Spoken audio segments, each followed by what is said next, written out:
Especialistas explicam que a África está se dividindo em duas e terá a seguinte aparência.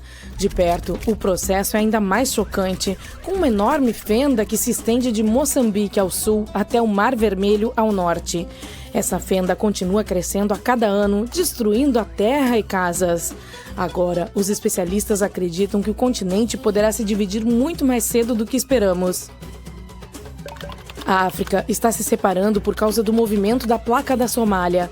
Pense nisso como uma ruptura dramática acontecendo com as placas tectônicas. No lado leste, há a placa da Somália. No oeste, temos a placa da Núbia.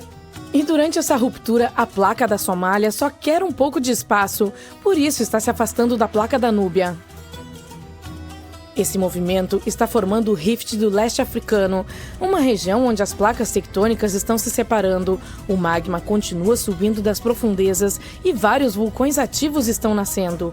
Portanto, esse lugar é quente, com temperaturas diurnas que podem chegar a 54,4 graus Celsius e à noite elas esfriam para 35 graus Celsius.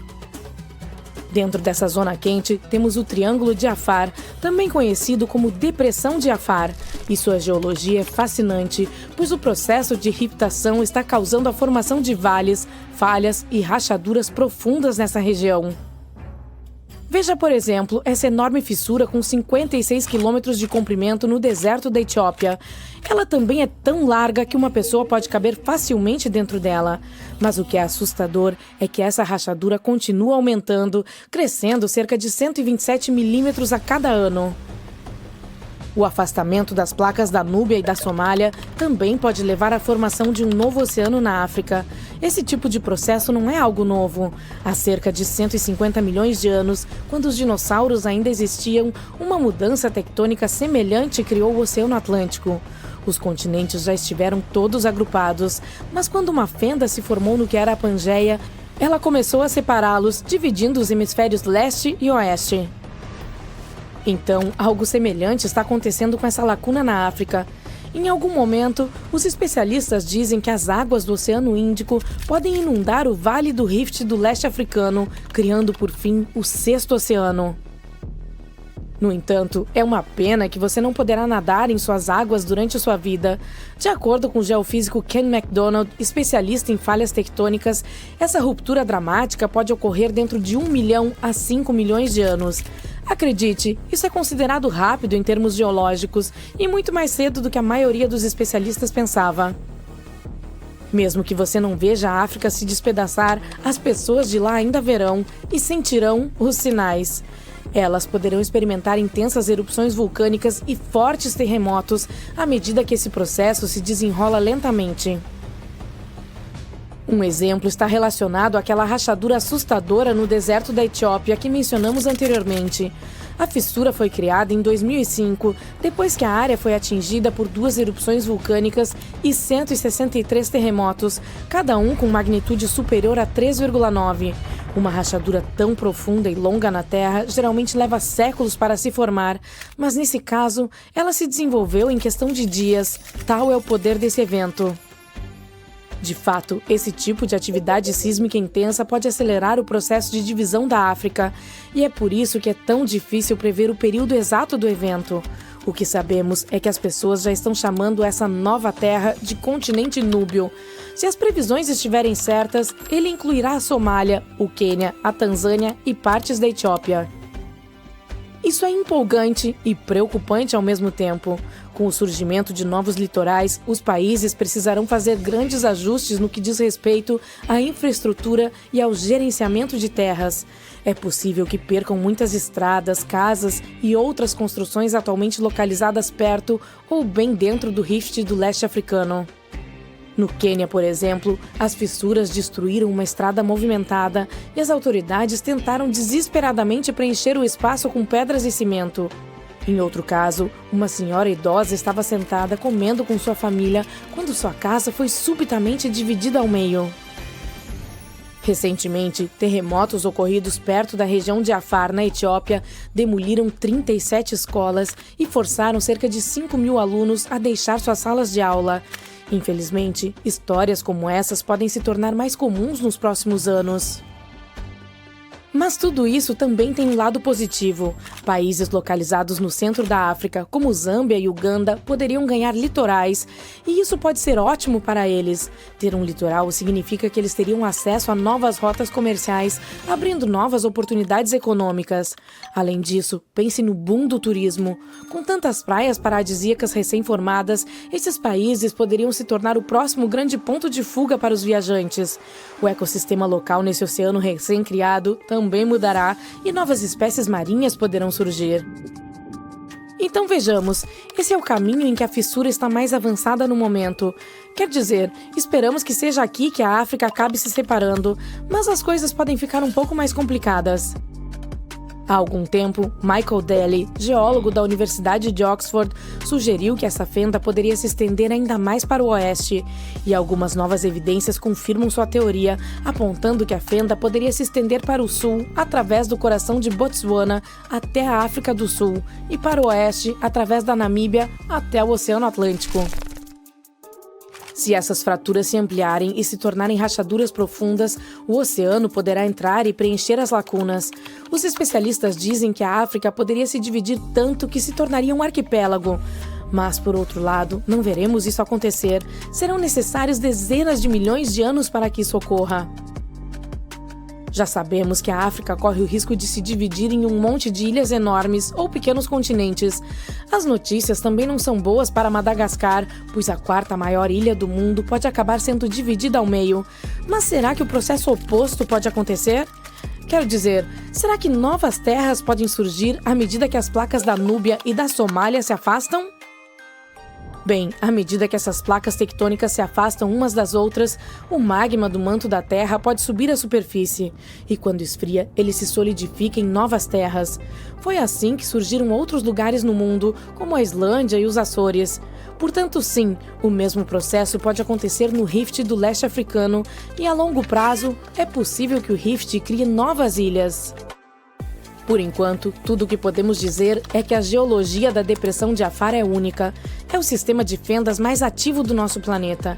E quando digo sistema de fendas, quero dizer uma zona onde as placas tectônicas estão se separando. Essa região reúne todos os tipos de eventos, desde falhas na crosta terrestre até zonas vulcânicas e a possível formação de um sexto oceano. Para os especialistas, é como estudar a evolução das fendas de perto. E por ser uma área vulcânica tão ativa, ela também tem um enorme potencial para explorar a energia geotérmica, ou seja, usar o calor do interior da Terra para gerar eletricidade. 2 usinas de energia geotérmica já estão produzindo energia na Etiópia, uma no Vale do Rift Etíope e outra em Afar. Agora, os geólogos estão explorando novos pontos potenciais. Quando olhamos para aquela rachadura profunda no solo, sabemos que ela é causada pelo movimento das placas tectônicas. Não há mistério nisso. Mas o que ainda não entendemos completamente é por que as rachaduras ocorrem exatamente onde ocorrem. Por exemplo, uma fenda que se abriu em Botsuana surgiu após um terremoto de magnitude 6,5 em 2017. Mas o epicentro não foi na zona de fissura, onde as placas estão se movendo, como seria de se esperar. Em vez disso, foi mais ao sul. Como é incomum que uma fenda ocorra sem atividade vulcânica, esse fato realmente desafia nossas ideias tradicionais de como os continentes se dividem. Descobrir por que essas rachaduras aparecem em pontos específicos ainda é uma peça do quebra-cabeça que falta aos especialistas que tentam explicar como a África está se dividindo. Esperamos obter algumas respostas antes que o continente se transforme em um enorme arquipélago. Viver em nosso belo planeta pode parecer seguro, mas só até você começar a pensar em todos os perigos que estão à espreita logo ali na esquina ou na vasta escuridão do cosmos. Vamos ver o que pode levar ao fim da Terra. Cada nova ameaça em potencial se torna mais e mais aterrorizante. Considere-se avisado. Antes de mais nada, vamos falar sobre o hipercano. Esse desastre natural pode se tornar realmente extremo. Trata-se de um furacão teórico de potência insuperável. Ele ocorreria se o oceano ficasse superaquecido como resultado da mudança climática, ou uma erupção vulcânica maciça poderia desencadeá-lo. De qualquer forma, essas condições criariam um furacão que, diferentemente de um comum, se estenderia muito além da estratosfera inferior. A velocidade dessa tempestade chegaria a 800 km por hora. A pressão dentro do hipercano seria tão baixa que não permitiria que ele se desgastasse tão rapidamente quanto outros furacões, e poderia durar semanas a fio. Mas o pior de tudo, provavelmente danificaria ou até destruiria parte da camada de ozônio da Terra, e o buraco poderia ter o tamanho de todo o continente norte-americano. Depois temos os tornados superdestrutivos. Um tornado é uma coluna de ar que gira violentamente. Normalmente se estende de uma tempestade e está em contato com o solo. Dentro de uma nuvem de tempestade, o ar quente e úmido sobe e o ar frio desce com a chuva ou o granizo. Essas condições podem levar ao aparecimento de correntes de ar giratórias dentro da nuvem. É interessante notar que essas correntes começam na horizontal, mas em um determinado momento podem se tornar verticais e cair da nuvem, transformando-se em um tornado. Alguns deles são redemoinhos estreitos em forma de corda, mas outros viram funis largos. Os tornados são classificados com a ajuda da escala Fujita aprimorada. Um fraco normalmente dura alguns minutos e não se move a mais de 160 km por hora. O próximo nível é o forte. Os redemoinhos podem durar cerca de 20 minutos e têm ventos de até 320 km por hora. E também podemos ter tornados violentos, com duração de mais de 1 hora e velocidade de deslocamento que varia entre 320 e 480 km por hora. Em média, ocorrem cerca de 1.000 tornados nos Estados Unidos todos os anos. Há até mesmo uma região que recebeu o nome de Corredor dos Tornados, uma área de 10 estados no meio oeste. Mas eles podem ocorrer em qualquer estado. Um dos mais destrutivos foi o Tri-State, nos Estados Unidos, o mais duradouro do mundo, que percorreu mais de 350 quilômetros, passando pelo Missouri, Illinois e Indiana. Ao mesmo tempo, a trajetória média de um tornado não costuma ser maior do que 8 quilômetros. Mas e se um dia um muito maior e muito mais poderoso do que qualquer outro que já vimos antes atravessasse países e continentes? Ele deixaria para trás destruição e devastação totais. E o que dizer de uma supercélula? Esse é o tipo menos comum de tempestade, mas é o mais perigoso. É provável que cause condições climáticas severas, ventos prejudiciais, granizo muito grande e até mesmo tornados violentos. O que torna as supercélulas únicas é uma corrente ascendente rotativa profunda e persistente chamada mesociclone. Elas podem durar horas e causar grandes estragos. O impacto de um asteroide também conseguiria acabar com todas as formas de vida na Terra. Se um errante espacial fosse grande o suficiente, poderia causar uma devastação generalizada, como aconteceu com o de 13 km de largura há 66 milhões de anos. É possível que ele tenha destruído 3/4 das espécies vegetais e animais do planeta, inclusive os dinossauros. Dependendo do tamanho do asteroide e da velocidade de sua aproximação, o impacto seria capaz de causar incêndios em massa, tsunamis e o efeito inverno eterno. Isso ocorre quando os detritos ejetados na atmosfera bloqueiam a luz solar e perturbam o clima global. Felizmente, provavelmente perceberíamos muito antes da colisão um corpo espacial tão grande se aproximando com a ajuda de nossos equipamentos, e teríamos tempo suficiente para nos livrarmos dessa ameaça. Poderia ser o nosso próprio Sol que levaria o nosso mundo ao fim. Nossa estrela é uma bola gigantesca de gás derretido que muda constantemente. De vez em quando expele explosões de energia, erupções solares. Elas geralmente andam de mãos dadas com algo chamado ejeções de massa coronal, que são bolhas gigantes de gás ionizado capazes de acelerar a velocidades incríveis. As erupções vulcânicas mais poderosas são insignificantes em comparação com as solares, que liberam 10 milhões de vezes mais energia. Em poucos minutos, uma explosão solar pode soltar bilhões de toneladas de partículas carregadas. Esse tipo também é incrivelmente quente, com temperaturas que atingem vários milhões de graus. Os astrônomos acreditam que essas explosões de radiação solar ocorrem quando o campo magnético do Sol é distorcido em algumas regiões. Em um momento, toda a energia reprimida é liberada. A estrela emite luz e partículas, principalmente elétrons e prótons. A maioria das explosões solares dura minutos, mas algumas continuam por horas. Os cientistas classificam as erupções solares de acordo com a intensidade do brilho em raios X. É pouco provável que você perceba as menores se não tiver um equipamento especial. As médias causam apagões de rádio fugazes nos polos, mas nada muito grave. É com as de classe X que as pessoas devem se preocupar. Elas provocam as tempestades solares mais fortes e duradouras. Agora, se você tivesse visão de raios gama, seria capaz de ver flashes imensamente brilhantes. Eles ocorrem todos os dias, ofuscam tudo ao seu redor e depois desaparecem novamente. Esses flashes são explosões de raios gama. Um deles poderia acabar com a atmosfera da Terra. O flash que poderia arruinar nosso planeta provavelmente nasceria em uma galáxia distante durante a fusão de duas estrelas em colapso. Ele seria imensamente poderoso e super brilhante. Ainda a 1000 anos-luz de distância da Terra, já brilharia tanto quanto o Sol. A atmosfera do nosso planeta tentaria nos proteger, mas seu escudo natural não duraria muito. A radiação seria tão poderosa que literalmente cozinharia a atmosfera e criaria óxidos de nitrogênio que destruiriam a camada de ozônio. Sem ela, os raios ultravioleta provenientes do Sol atingiriam a superfície da Terra com força total e acabariam com os minúsculos plânctons no oceano. Mas esses plânctons produzem de 50% a 70% de todo o oxigênio do mundo. Portanto, com seu desaparecimento, haveria uma grave falta desse elemento, o que levaria ao desaparecimento da vida no planeta. No final, o calor e a luz ultravioleta provenientes do Sol transformariam a Terra em um enorme pedaço de rocha. E se nos deparássemos com um buraco negro errante?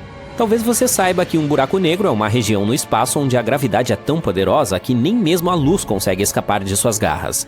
Felizmente, o mais próximo de nós está a 1500 anos-luz de distância. Parece que não temos nada com que nos preocupar, até aprendermos sobre os buracos negros errantes. Agora as coisas ficam definitivamente muito mais assustadoras. Se um desse tipo entrasse no sistema solar, a Terra estaria condenada. Não teríamos a menor chance contra esse monstro espacial. Em 2020, 13 buracos negros errantes foram vistos não muito longe de nosso planeta. Mas não muito longe, em termos espaciais, significa cerca de 1 bilhão de anos-luz de distância. Portanto, ainda temos algum tempo. Além disso, a possibilidade de um desastre como esse é muito, muito baixa. Um dia, um planeta rebelde pode empurrar a Terra para fora da zona habitável e colocá-la em uma órbita extrema, mais distante do Sol. Então, o clima por aqui começaria a ficar cada vez mais frio. Não se esqueça de que quanto mais longe estivermos da nossa estrela, mais fraca será a atração gravitacional dela sobre o nosso mundinho. No final, nossa bela Terra ficaria muito distante de sua principal fonte de luz e calor, e se transformaria em um pedaço de rocha sem vida coberto por uma espessa camada de gelo. Ou o Sol pode se expandir e se transformar em uma gigante vermelha. Se isso acontecesse, mudaria toda a zona habitável do nosso sistema solar. O desastre começaria com a nossa estrela ficando sem hidrogênio em seu núcleo. Isso desencadearia uma cadeia de reações que, por fim, levaria o núcleo do Sol a se aquecer e ficar mais denso. Como resultado, ele ficaria muito maior do que é agora, e durante essa transformação, engoliria Vênus, Mercúrio e a Terra. Teoricamente, os seres humanos podem sobreviver a um asteroide que tem o potencial de destruir planetas inteiros. No entanto, não será um passeio no parque. Vamos voltar no tempo para 66 milhões de anos atrás, no final do período Cretáceo, a Terra antes dos humanos, onde os dinossauros estavam prosperando. As plantas e os animais são ricos e diversificados. Você verá um Tiranossauro Rex perseguindo um Tricerátopo ou o enorme Alamossauro, um dos maiores animais que já percorreu o planeta, elevando-se sobre a paisagem. E cuidado com o Anquilossauro, um tanque vivo que balança a cauda como uma bola de demolição contra qualquer ameaça. Quando você está prestes a desfrutar de uma noite tranquila sobre as estrelas, uma nova luz brilhante aparece no céu do hemisfério norte. Uma nova estrela no céu não se destaca a princípio, ela está apenas cintilando como as outras. Mas espere algumas horas e você perceberá que ela está ficando mais brilhante. Verifique novamente na noite seguinte e pronto, ela é a coisa mais brilhante no céu, superando os planetas e até mesmo a Lua. E finalmente ela ofusca horrivelmente o Sol. A estrela era o asteroide Chicxulub, que deixou uma cratera gigantesca, agora chamada de Cratera de Chicxulub, na península de Yucatán, no México. O asteroide entra na atmosfera da Terra a uma velocidade impressionante de 20 km por segundo. Ele atravessa os 96 km da atmosfera em cerca de 3 segundos. Ele cai tão rápido que nem mesmo o ar consegue sair do caminho. O ar é esmagado e aquece a milhares de graus em um piscar de olhos. Antes mesmo de o asteroide tocar o solo, esse ar superaquecido já vaporizou grande parte do mar onde ele está prestes a atingir, próximo à península de Yucatán. Então, em um piscar de olhos, o asteroide se choca contra a Terra, gritando sobre a América Central com um forte estrondo que ecoa por toda parte. Ele não apenas esmaga o solo, ele faz com que o solo e a rocha fluam como líquidos. O asteroide cava um buraco tão profundo e largo que quase alcança as camadas internas da Terra e lança o solo a mais de 32 quilômetros de altura. No exato momento do impacto, o asteroide também transforma sua enorme velocidade e peso em calor em uma fração de segundo. Ele coloca tanta energia na Terra que faz com que as moléculas se movam mais rápido do que a superfície do Sol. Essa energia maciça criou uma bola gigante de plasma, gás super quente e carregado que inclui pedaços de rocha vaporizada. Tudo isso foi disparado a velocidades incríveis. A onda de choque do impacto e o calor transformaram a Terra ao redor do local do acidente em gás instantaneamente. Isso provocou terremotos no mundo todo. E não é só com as rochas voando que você precisa se preocupar. Ao despencarem pelo céu, elas se esfregam no ar, aquecendo tanto que provocam incêndios em todo o mundo. O calor que elas emitem pode ser comparado ao de um forno ligado em sua configuração mais alta. Essa chuva de fogo faz com que a maioria das árvores do mundo seja queimada. O mundo inteiro agora está em chamas. Isso logo muda tudo. Em um piscar de olhos, os dinossauros foram exterminados, abrindo caminho para o surgimento dos mamíferos. E não apenas os dinossauros, 75% das espécies e grandes criaturas desapareceram, deixando para trás apenas alguns pequenos pássaros e criaturas. Então, como você, um ser humano, poderia sobreviver a algo assim? Alguns animais conseguiram sobreviver naquela época. Para fazer o mesmo, precisamos aprender com a resiliência deles. Os únicos pássaros que sobrevivem mesmo nas condições mais difíceis são os que fazem seus ninhos em segurança no chão. Entre os poucos animais maiores que conseguem evitar a extinção, todos têm maneiras de lidar com o calor. Alguns, como certos pequenos mamíferos, cobras e lagartos, conseguem cavar tocas subterrâneas mais frescas. Outros, como os crocodilos e as tartarugas, simplesmente se escondem na água. Portanto, se você estiver exatamente do outro lado do planeta quando o impacto acontecer e agir super rápido, talvez consiga sobreviver. Neste momento, o impacto está a cerca de 16 km de distância. Mas não subestime seu poder. Assim que ouvir o forte estrondo, vá para o subsolo o mais rápido possível. E tome cuidado, pois você sentirá a terra tremer cerca de 30 minutos depois. Esconda-se em uma caverna profunda, de preferência com uma entrada estreita. Isso o protegeria da queda de detritos e as temperaturas no subsolo seriam estáveis. Além disso, algumas cavernas têm fontes naturais de água, rios ou riachos.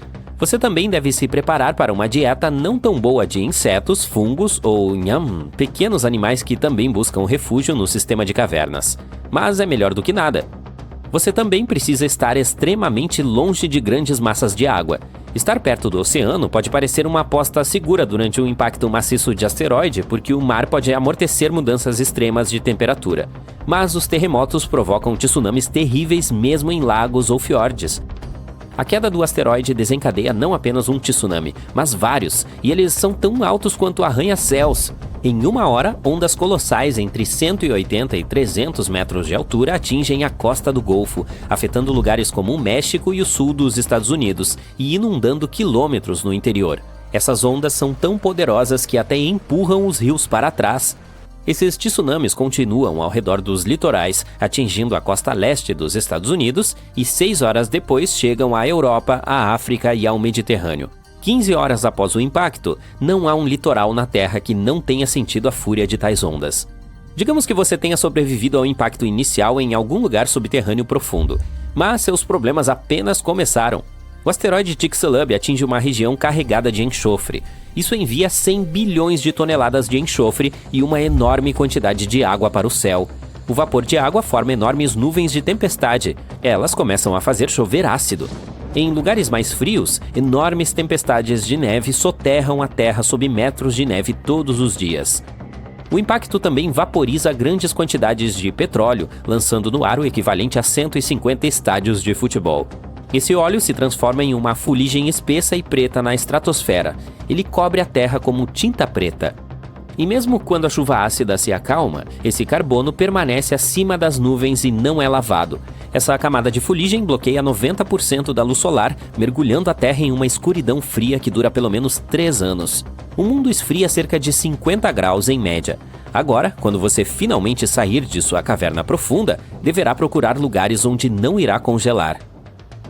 Os únicos locais poupados da geada são as ilhas tropicais como Madagascar, Índia, que era uma ilha naquela época, e Indonésia. Esses lugares têm plantas e animais sobreviventes e continuam a receber água doce, ao contrário da maior parte do mundo. Todo o resto do mundo parece um enorme deserto nuclear. Essas ilhas tropicais são pontos seguros durante um apocalipse de asteroide, mas não pense nelas como um paraíso. Esses lugares ainda recebem apenas cerca de 10% de sua luz solar habitual e quase não chove o suficiente para não se transformarem em desertos. Nesse ambiente frio e sombrio, a maioria das cadeias alimentares se desfaz. Se quiser sobreviver, você precisará levar muita comida extra consigo, pelo menos pelos próximos 6 anos. Algumas coisas têm sorte suficiente para sobreviver. Os fósseis nos dizem que os ecossistemas de água doce se saíram bem, portanto, ficar perto de um rio ou estuário pode ser sua melhor chance de encontrar comida. Você poderá encontrar tartarugas, crocodilos e alguns peixes. Animais como moluscos, caracóis e pequenos crustáceos que vivem nos sedimentos também conseguem se manter. E, embora um pouco mais quente do que todo o resto, esses lugares não são um passeio no parque. Você precisará levar roupas quentes para ter alguma chance de sobreviver. Se juntarmos tudo isso, o melhor local para sobreviver ao asteroide Chicxulub seria a Indonésia. É um país montanhoso e tropical que consiste em várias ilhas. Lá você encontrará temperaturas suportáveis, um pouco de água da chuva e uma caverna profunda para se abrigar. Isso poderia protegê-lo da queda de tectitos, do calor intenso e até mesmo ajudá-lo a encontrar algo para comer nos rios e lagos. Mas se você se deparar com alguma criatura parecida com um musaranho enquanto estiver procurando comida, viajante do tempo, por favor, deixe-a em paz. Não se sabe ao certo quantos sobreviveram ao impacto do Chicxulub, e comer um deles pode ter efeitos imprevistos no futuro da humanidade. Tipo, não coma seu tataravô, tá legal? Não fique chateado, mas a Lua está encolhendo e ficando enrugada, como uma uva se transformando em uma passa. Isso acontece porque nosso satélite natural vem retendo seu calor interno há mais de 4 bilhões de anos, mas seu núcleo está gradualmente esfriando e se tornando mais denso, como eu. Ao contrário da casca flexível de uma uva, a superfície da Lua é bastante frágil, o que faz com que se formem falhas onde diferentes seções da crosta se empurram umas contra as outras, levando ao que os cientistas chamam de terremotos lunares. Até o momento, nosso satélite encolheu cerca de 45 metros de circunferência. É uma mudança tão pequena que não afetará a aparência dos eclipses ou as fases da Lua. Nem mesmo os ciclos de maré serão impactados, pois a massa não mudou de fato. Esse processo de encolhimento não nos atingirá diretamente aqui embaixo, mas isso não significa que todos os seres humanos estejam seguros.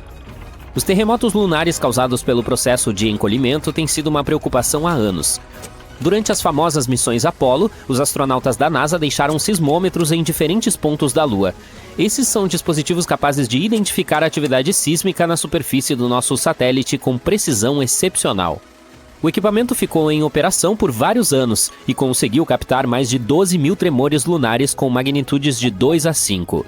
Até 1977, a equipe conseguiu identificar 4 tipos distintos de abalos. Alguns, como os causados por impactos de meteoritos, eram relativamente fáceis de identificar. Mas a causa dos chamados terremotos lunares superficiais continua sendo um mistério para os cientistas, o que pode ser um obstáculo para futuras missões por lá. Como o nome sugere, os abalos sísmicos lunares rasos ocorrem relativamente perto da superfície, geralmente entre 50 e 220 km abaixo da crosta. Pesquisas recentes sugerem que eles são desencadeados pela compressão da superfície da Lua, levando à formação de falhas de empuxo, em que uma camada da superfície é empurrada para cima e sobre outra. Esse estudo também descobriu onde estavam os epicentros das falhas mais fortes. Tudo começou na região do Polo Sul, exatamente onde queremos nos estabelecer. O interesse nessa área atingiu seu ápice em 2023, quando a missão Chandrayaan-3 da Índia aterrissou com sucesso e implantou um rover para explorar a região. A NASA também tem planos para o mesmo local, e sua meta ambiciosa é levar astronautas até lá pela primeira vez. A missão Artemis 3, programada para 2026, tem atualmente 13 possíveis pontos de pouso no Polo Sul, representados pelos quadrados azuis aqui. Uma das opções está situada em uma característica geológica chamada Dugger-Lash Ring 2, que é uma área estratégica para exploração. É possível que haja gelo, pois partes dali estão completamente no escuro, mas perto o suficiente de áreas com luz solar, o que é crucial como fonte de energia. Agora, observe os pontos cor-de-rosa no mesmo mapa. Eles representam possíveis epicentros dos terremotos lunares mais fortes registrados pela missão Apollo. Isso significa que as falhas de empuxo na área podem ser relativamente jovens e potencialmente ativas, representando um perigo real para a tripulação da Artemis 3. Esses astronautas viajarão para a órbita lunar ao longo de 30 dias, e 2 membros da tripulação descerão à superfície, passando cerca de 1 semana no Polo Sul. Suas caminhadas serão particularmente desafiadoras devido às temperaturas extremas dessas regiões permanentemente sombreadas. A presença de terremotos e possíveis deslizamentos de terra só aumenta o perigo dessa missão, pois esse fenômeno é muito mais assustador do que os tremores. O abalo lunar mais forte já registrado teve uma magnitude de 5,7. Você pode pensar que isso não é grande coisa, considerando que os países como Chile, Colômbia e Papua Nova Guiné sofreram tremores de magnitude semelhante em 2023 sem danos significativos. Mas a atração gravitacional na Lua é relativamente mais fraca do que na Terra. Portanto, o que parece ser uma sacudida suave em nosso planeta pode ser um evento que realmente abala o solo lá em cima. Isso acontece porque não há uma conexão tão firme à superfície da Lua como na Terra, o que significa que as ondas sísmicas podem fazer com que a superfície se mova mais livremente. Há também uma grande diferença na duração. Os terremotos geralmente duram entre 10 e 30 segundos, sendo que alguns chegam a até 2 minutos. Um lunar pode se estender muito mais do que isso. Nosso satélite é essencialmente uma esfera sólida, rígida e seca. Portanto, quando um abalo sacode sua superfície, ele ressoa poderosamente sem nenhum meio natural de dissipação. Os tremores lunares podem durar uns bons 10 minutos ou até mais, com outros menores permanecendo por horas depois. Essas novas descobertas sobre terremotos lunares superficiais não mudarão os possíveis locais de pouso da Artemis 3 e também não afetarão a duração da missão. Isso porque estimar com precisão a frequência com que uma região específica sofre esses tremores é complicado e imprevisível. O que os cientistas sabem é que esses abalos superficiais não são muito comuns e representam um baixo risco para missões de curto prazo. Mas essa situação muda completamente se considerarmos a habitação de longo prazo dela, e isso pode acontecer mais cedo do que esperamos. A missão Artemis 3 representa um primeiro passo importante em direção à colonização espacial. A China também está dando os primeiros passos para estabelecer uma base permanente no Polo Sul do nosso satélite até 2040.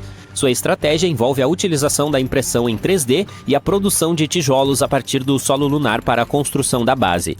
Isso definitivamente parece fascinante, mas montar uma configuração como essa traz uma série de desafios, incluindo lidar com a intensa radiação cósmica, a falta de água e, é claro, terremotos de longa duração. Ao longo de bilhões de anos, a superfície da Lua foi atingida por asteroides e cometas, fazendo com que pedaços se desprendessem constantemente dos impactos. Por causa disso, todo o material da superfície é muito pouco compactado. Assim, quando ocorrem terremotos, as encostas na mesma área podem se tornar suscetíveis a deslizamentos de terra ou à abertura de novas falhas. Futuros assentamentos localizados muito próximos a essas encostas instáveis podem colocar em risco todos os que viverem dentro dessas bases. A poeira lunar acrescenta outra camada de complexidade, porque sem erosão ou água para suavizá-la, ela pode endurecer a ponto de ficar tão dura quanto vidro.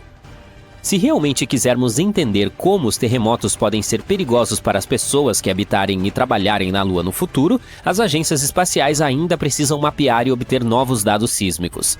E não apenas do Polo Sul, mas de todo o satélite.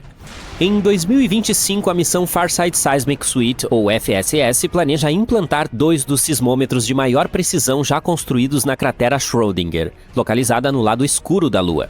Descobrir o que está acontecendo no solo é fundamental para compreender a complexa estrutura lunar e sua dinâmica interna.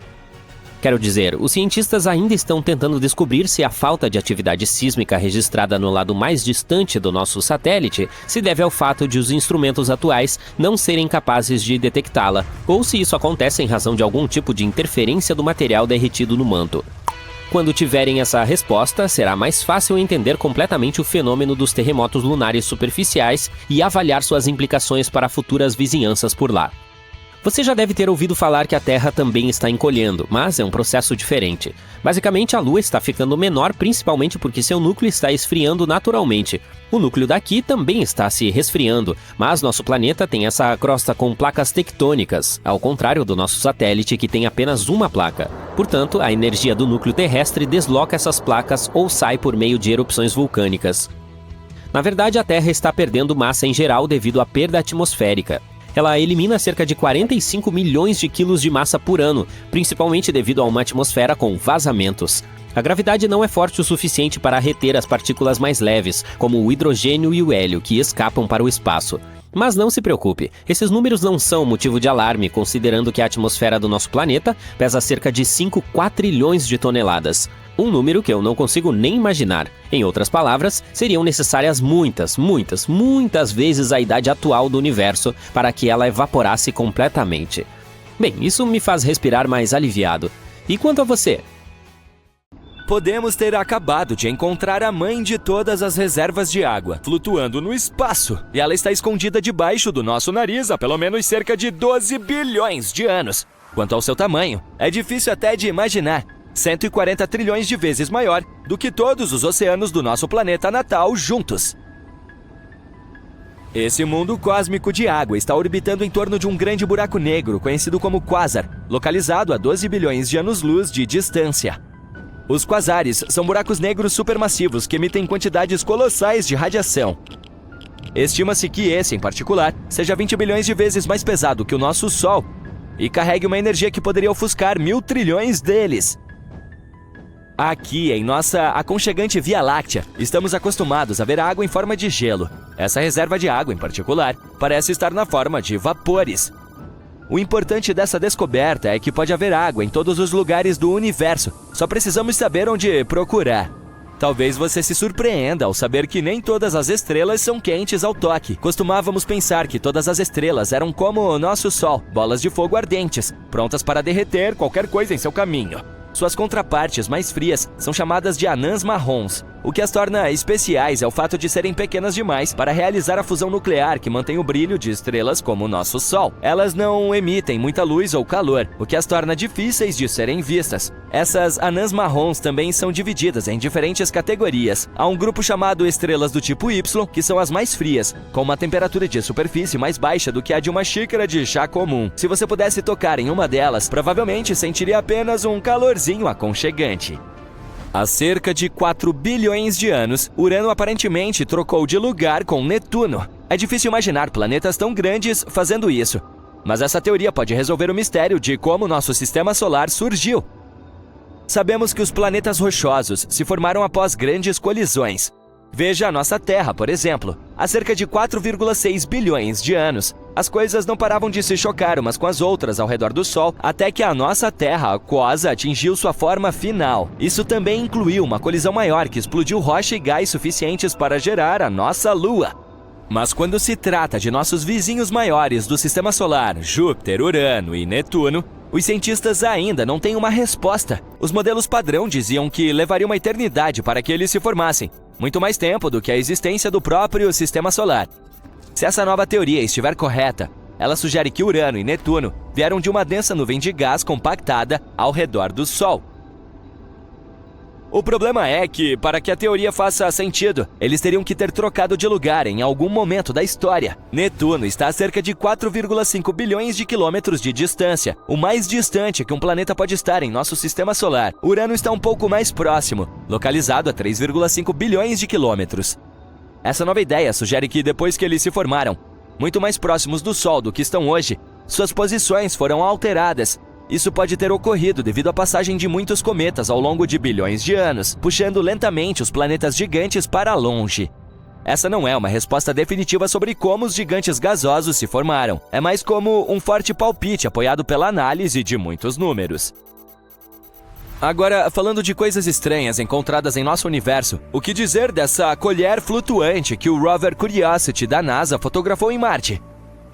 Quando a sonda estava passeando pelo planeta vermelho, se deparou com essa rocha estranha em forma de colher durante o verão de 2015.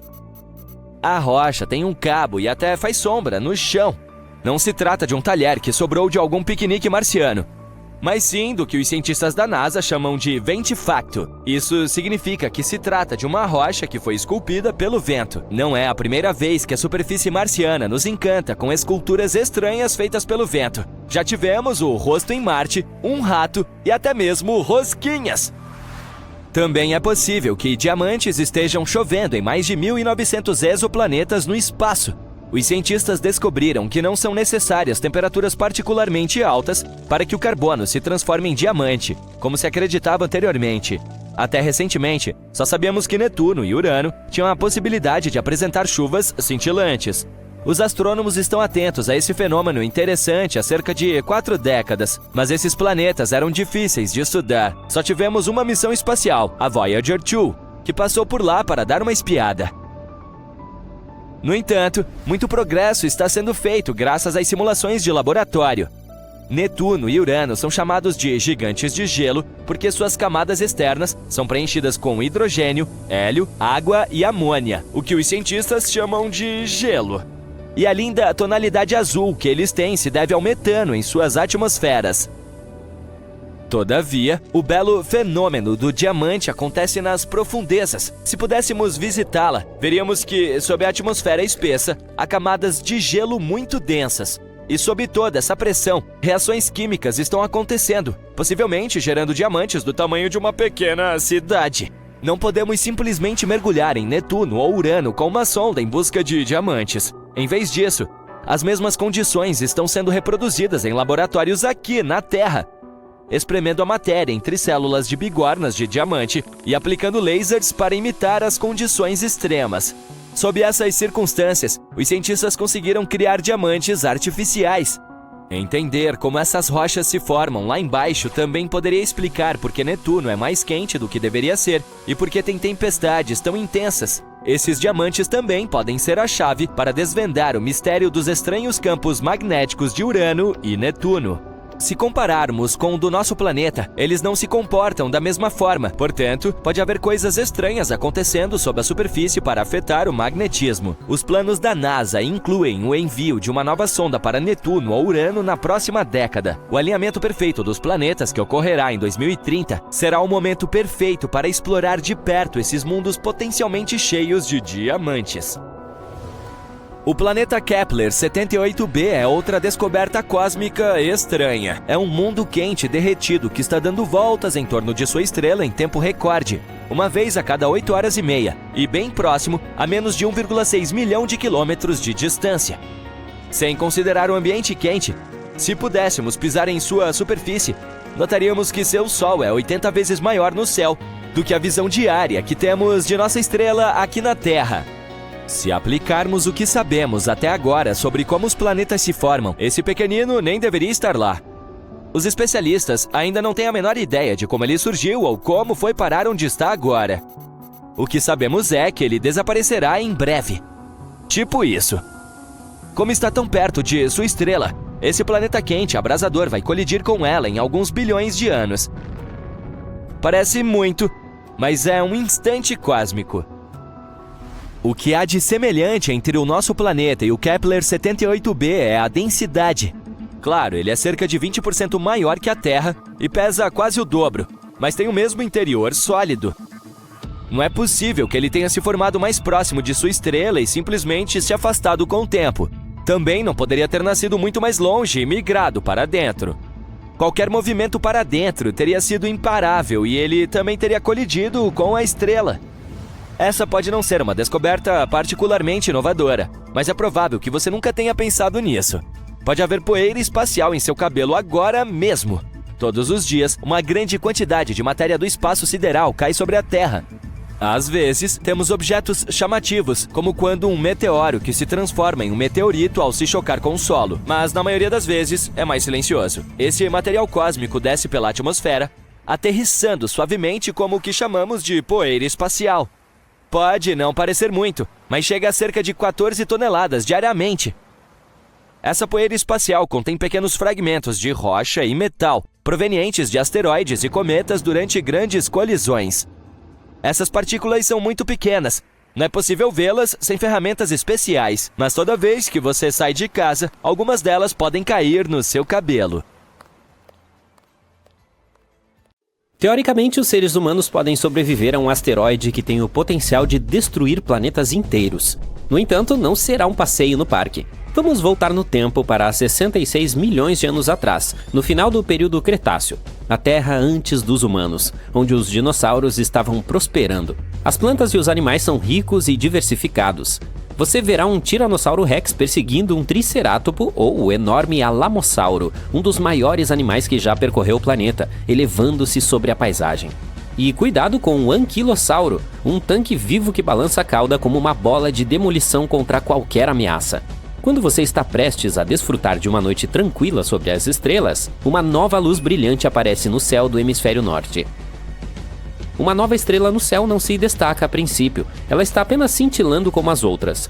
Mas espere algumas horas e você perceberá que ela está ficando mais brilhante. Verifique novamente na noite seguinte e pronto, ela é a coisa mais brilhante no céu, superando os planetas e até mesmo a Lua. E finalmente ela ofusca horrivelmente o Sol. A estrela era o asteroide Chicxulub, que deixou uma cratera gigantesca, agora chamada de Cratera de Chicxulub, na península de Yucatán, no México. O asteroide entra na atmosfera da Terra a uma velocidade impressionante de 20 km por segundo. Ele atravessa os 96 km da atmosfera em cerca de 3 segundos. Ele cai tão rápido que nem mesmo o ar consegue sair do caminho. O ar é esmagado e aquece a milhares de graus em um piscar de olhos. Antes mesmo de o asteroide tocar o solo, esse ar superaquecido já vaporizou grande parte do mar onde ele está prestes a atingir, próximo à península de Yucatán. Então, em um piscar de olhos, o asteroide se choca contra a Terra, gritando sobre a América Central com um forte estrondo que ecoa por toda parte. Ele não apenas esmaga o solo, ele faz com que o solo e a rocha fluam como líquidos. O asteroide cava um buraco tão profundo e largo que quase alcança as camadas internas da Terra e lança o solo a mais de 32 quilômetros de altura. No exato momento do impacto, o asteroide também transforma sua enorme velocidade e peso em calor em uma fração de segundo. Ele coloca tanta energia na Terra que faz com que as moléculas se movam mais rápido do que a superfície do Sol. Essa energia maciça criou uma bola gigante de plasma, gás super quente e carregado que inclui pedaços de rocha vaporizada. Tudo isso foi disparado a velocidades incríveis. A onda de choque do impacto e o calor transformaram a Terra ao redor do local do acidente em gás instantaneamente. Isso provocou terremotos no mundo todo. E não é só com as rochas voando que você precisa se preocupar. Ao despencarem pelo céu, elas se esfregam no ar, aquecendo tanto que provocam incêndios em todo o mundo. O calor que elas emitem pode ser comparado ao de um forno ligado em sua configuração mais alta. Essa chuva de fogo faz com que a maioria das árvores do mundo seja queimada. O mundo inteiro agora está em chamas. Isso logo muda tudo. Em um piscar de olhos, os dinossauros foram exterminados, abrindo caminho para o surgimento dos mamíferos. E não apenas os dinossauros, 75% das espécies e grandes criaturas desapareceram, deixando para trás apenas alguns pequenos pássaros e criaturas. Então, como você, um ser humano, poderia sobreviver a algo assim? Alguns animais conseguiram sobreviver naquela época. Para fazer o mesmo, precisamos aprender com a resiliência deles. Os únicos pássaros que sobrevivem mesmo nas condições mais difíceis são os que fazem seus ninhos em segurança no chão. Entre os poucos animais maiores que conseguem evitar a extinção, todos têm maneiras de lidar com o calor. Alguns, como certos pequenos mamíferos, cobras e lagartos, conseguem cavar tocas subterrâneas mais frescas. Outros, como os crocodilos e as tartarugas, simplesmente se escondem na água. Portanto, se você estiver exatamente do outro lado do planeta quando o impacto acontecer e agir super rápido, talvez consiga sobreviver. Neste momento, o impacto está a cerca de 16 km de distância. Mas não subestime seu poder. Assim que ouvir o forte estrondo, vá para o subsolo o mais rápido possível. E tome cuidado, pois você sentirá a terra tremer cerca de 30 minutos depois. Esconda-se em uma caverna profunda, de preferência com uma entrada estreita. Isso o protegeria da queda de detritos e as temperaturas no subsolo seriam estáveis. Além disso, algumas cavernas têm fontes naturais de água, rios ou riachos. Você também deve se preparar para uma dieta não tão boa de insetos, fungos ou, pequenos animais que também buscam refúgio no sistema de cavernas. Mas é melhor do que nada. Você também precisa estar extremamente longe de grandes massas de água. Estar perto do oceano pode parecer uma aposta segura durante um impacto maciço de asteroide, porque o mar pode amortecer mudanças extremas de temperatura. Mas os terremotos provocam tsunamis terríveis mesmo em lagos ou fiordes. A queda do asteroide desencadeia não apenas um tsunami, mas vários, e eles são tão altos quanto arranha-céus. Em uma hora, ondas colossais entre 180 e 300 metros de altura atingem a costa do Golfo, afetando lugares como o México e o sul dos Estados Unidos e inundando quilômetros no interior. Essas ondas são tão poderosas que até empurram os rios para trás. Esses tsunamis continuam ao redor dos litorais, atingindo a costa leste dos Estados Unidos e 6 horas depois chegam à Europa, à África e ao Mediterrâneo. 15 horas após o impacto, não há um litoral na Terra que não tenha sentido a fúria de tais ondas. Digamos que você tenha sobrevivido ao impacto inicial em algum lugar subterrâneo profundo, mas seus problemas apenas começaram. O asteroide Chicxulub atinge uma região carregada de enxofre. Isso envia 100 bilhões de toneladas de enxofre e uma enorme quantidade de água para o céu. O vapor de água forma enormes nuvens de tempestade. Elas começam a fazer chover ácido. Em lugares mais frios, enormes tempestades de neve soterram a Terra sob metros de neve todos os dias. O impacto também vaporiza grandes quantidades de petróleo, lançando no ar o equivalente a 150 estádios de futebol. Esse óleo se transforma em uma fuligem espessa e preta na estratosfera. Ele cobre a Terra como tinta preta. E mesmo quando a chuva ácida se acalma, esse carbono permanece acima das nuvens e não é lavado. Essa camada de fuligem bloqueia 90% da luz solar, mergulhando a Terra em uma escuridão fria que dura pelo menos 3 anos. O mundo esfria cerca de 50 graus em média. Agora, quando você finalmente sair de sua caverna profunda, deverá procurar lugares onde não irá congelar. Os únicos locais poupados da geada são as ilhas tropicais como Madagascar, Índia, que era uma ilha naquela época, e Indonésia. Esses lugares têm plantas e animais sobreviventes e continuam a receber água doce, ao contrário da maior parte do mundo. Todo o resto do mundo parece um enorme deserto nuclear. Essas ilhas tropicais são pontos seguros durante um apocalipse de asteroide, mas não pense nelas como um paraíso. Esses lugares ainda recebem apenas cerca de 10% de sua luz solar habitual e quase não chove o suficiente para não se transformarem em desertos. Nesse ambiente frio e sombrio, a maioria das cadeias alimentares se desfaz. Se quiser sobreviver, você precisará levar muita comida extra consigo, pelo menos pelos próximos 6 anos. Algumas coisas têm sorte suficiente para sobreviver. Os fósseis nos dizem que os ecossistemas de água doce se saíram bem, portanto, ficar perto de um rio ou estuário pode ser sua melhor chance de encontrar comida. Você poderá encontrar tartarugas, crocodilos e alguns peixes. Animais como moluscos, caracóis e pequenos crustáceos que vivem nos sedimentos também conseguem se manter. E, embora um pouco mais quente do que todo o resto, esses lugares não são um passeio no parque. Você precisará levar roupas quentes para ter alguma chance de sobreviver. Se juntarmos tudo isso, o melhor local para sobreviver ao asteroide Chicxulub seria a Indonésia. É um país montanhoso e tropical que consiste em várias ilhas. Lá você encontrará temperaturas suportáveis, um pouco de água da chuva e uma caverna profunda para se abrigar. Isso poderia protegê-lo da queda de tectitos, do calor intenso e até mesmo ajudá-lo a encontrar algo para comer nos rios e lagos. Mas se você se deparar com alguma criatura parecida com um musaranho enquanto estiver procurando comida, viajante do tempo, por favor, deixe-a em paz. Não se sabe ao certo quantos sobreviveram ao impacto do Chicxulub, e comer um deles pode ter efeitos imprevistos no futuro da humanidade. Tipo, não coma seu tataravô, tá legal?